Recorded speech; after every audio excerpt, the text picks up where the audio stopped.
Hi everyone, my name is Alex. I'm the operations coordinator here at JADA Solutions. We're seeing a lot of people out in public wearing masks and wearing gloves. We want to educate everyone who's listening on when that's appropriate, when it's not, and how to do it correctly. So these masks are really common in hospitals. It's what most nurses and doctors will be wearing if they need protection. And obviously right now there is a shortage of these masks, so we don't want to use them if we don't need to. It's pretty simple. It has this soft part that goes over your face, a metal portion that goes above the bridge of your nose to keep the seal tight, and then it has two strings made of elastic to go around your neck. So the main purpose of these masks is to prevent a sick person from getting other people sick. So if you have coronavirus or the flu, some other respiratory illness, if you're coughing and you're sneezing, it's the wet droplet part of that is going to spread the virus to other people. So the mask actually captures your coughs and your sneezes inside, preventing it from going elsewhere and infecting others. However, not everyone's trained on how to use these properly. If you're doing it incorrectly, it can actually increase your risk of becoming infected.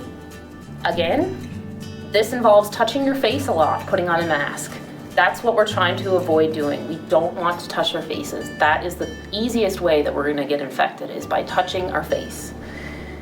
And thirdly, you can actually get coronavirus in through your eyes, and the mask does not cover your eyes. So if you have a family member who's in self-isolation and you have to take care of them, then it is appropriate for you to wear a mask. Not necessarily this one, because you might not be able to get your hands on one, but even a scarf or a soft mask will do if you absolutely need to wear one.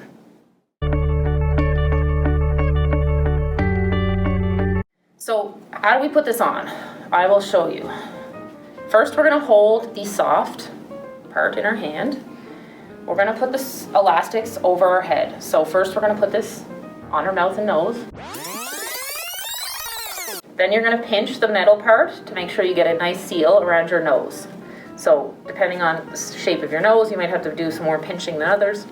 But when it's on correctly, as it is now for me, it's got a nice tight seal. I could cough, I could sneeze, nothing's going to get out. If I have people in this room, they're not going to be infected if I'm coughing and sneezing. However, obviously if someone coughs on me, my eyes are still exposed, I can still get infected with coronavirus.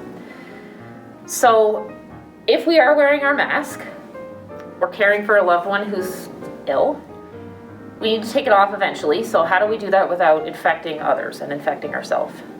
There's a specific way we need to do it. So